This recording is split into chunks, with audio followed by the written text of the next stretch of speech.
With the fourth pick in the 2004 NBA Draft, the New Orleans Hornets select Chris Paul from Wake Forest University. The point guard, Chris Paul, has been completely underrated his entire career. They don't call him the point guard for nothing. He's made every team he's been to better. I mean, what isn't true about that statement? He goes to New Orleans when he's drafted. They're not a good team. He makes them a good team. Granted, they didn't win a championship or anything like that, but he made them a solid team. You talk about him going to the Clippers. Clippers, I mean, they didn't make conference finals, but they were still competing every year, making the playoffs, a very solid team. That's the only one you can kind of maybe look at. But he goes to Houston. He clinches Houston's best record in team history, and he takes the unbeatable Warriors team to 7 games. And if he's not injured in Game 7, the Houston Rockets win that series and they win a championship. So you can't look at Chris Paul and be like, damn, he's not that impactful. He's the most impactful player. He's up on LeBron's level of impact of taking teams great and making them better, or taking a bad team and making them great. He can do it all. He's the definition of a point guard, pass first mentality, but can score at will. That's Chris Paul. What about when he went to the Oklahoma City Thunder? Nobody thought they were a playoff team after he got traded there from Houston. They lost Westbrook and they lost Paul George and all that. Nobody thought the Thunder would make the playoffs. He took them right to the playoffs first year there, and he took the Houston Rockets to the brink of elimination in a 7-game series. Another thing, what about when he got traded to Phoenix, who didn't make the playoffs despite going 8-0 in the bubble? That's how bad their record was. They're in the finals right now for the first time since, I believe, 73. Are we not going to acknowledge that Chris Paul is the reason they're there? Granted, Devin Booker is a great player, but Chris Paul is that guy. He's the impactful leader on this team, and he's changed the entire dynamic of the Phoenix Suns, him and Monty Williams. So when you look at Chris Paul, you got to put some more respect on his name for what he's done throughout his career and how great of a player he is and how impactful he is. I mean, he's literally the only other player besides LeBron I can say, put him on a team, they're going to the playoffs. I mean, you just got to think of all the accolades that Chris Paul has. He made All-NBA Rookie First Team after winning the NBA Rookie of the Year in 2006. He's a 2-time All-Defensive Second Team. He's a 7-time All-Defensive First Team. He's made the All-NBA Third Team once. He's made the All-NBA Second Team 5 times. And he's made the All-NBA team 4 times. He's an 11-time All-Star. And he's got number 3 retired by Wake Forest. I mean, this guy is outstanding. He's been recognized by professionals, but the reality is a lot of people just won't give this man his due respect. And they're going to start giving it to him when it's too late after he's retired. And we're not going to be able to sit here and talk about while he's playing why he is top 3 point guard of all time. I mean, the only 2 that he's not better than are Magic Johnson and Steph Curry. Right behind him, who else do you put above him? I mean, also, he is a 2-time Olympic gold medalist. Nobody wants to talk about that either. I mean, without him, I mean, sure, it's Team USA, but still, he played a crucial part in winning those 2 gold medals.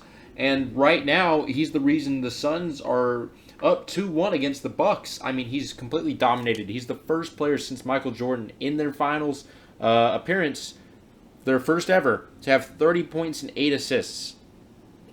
He's since Michael Jordan, and he's 36. Just the constant disrespect it's disgusting, and we need to start recognizing him as a great. Chris Paul is arguably one of the most skilled players of all time. He's got handles that are really underrated because he doesn't do the flashy things like Curry does. He's got an amazing mid-range game, but gets overshadowed because he's a pass-first guy. I mean, his passes, they're not the fanciest things in the world, but he puts them on the money at the right time, and he gets it there. I mean, his assist-to-turnover ratio is outstanding. It's out of this world how well he can place the ball into somebody's hands.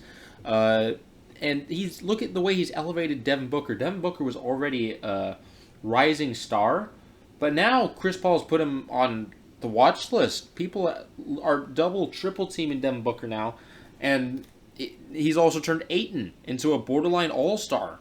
I mean, he's turned Ayton into a force that you can't just go, oh, it's DeAndre Ayton, he's still too young to to play solid defense. No, DeAndre Ayton, the IQ has rubbed off on him, and he's made DeAndre Ayton an amazing player. Not that he was never, but he's really elevated his game too. I mean, Miles Bridges, he's become a top-tier defender. Jay Crowder, I think he's the perfect journeyman. I mean, he was in the finals last year. The Heat missed him this year in the first rounds. He's in the finals this year with the Suns. I mean, you can't disrespect Jay Crowder, but this is about Chris Paul. Chris Paul needs the respect, and I'm tired of saying that, but it's just something we all need to recognize.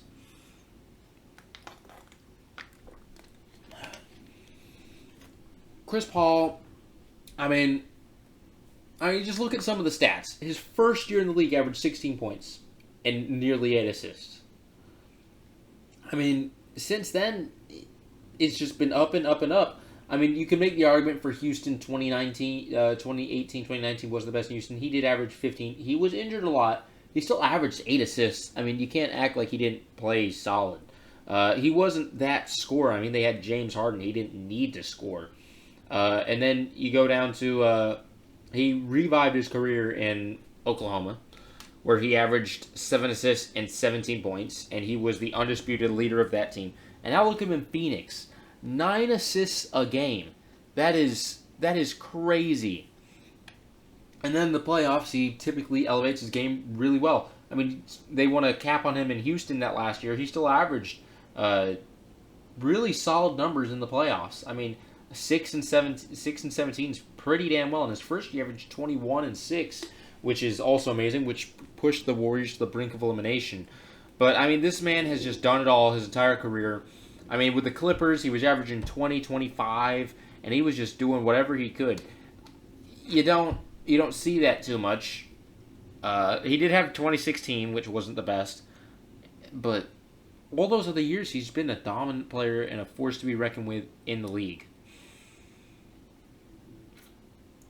I mean, what else do you really talk about here with Chris Paul? He's the do-it-all point guard. He needs his damn respect.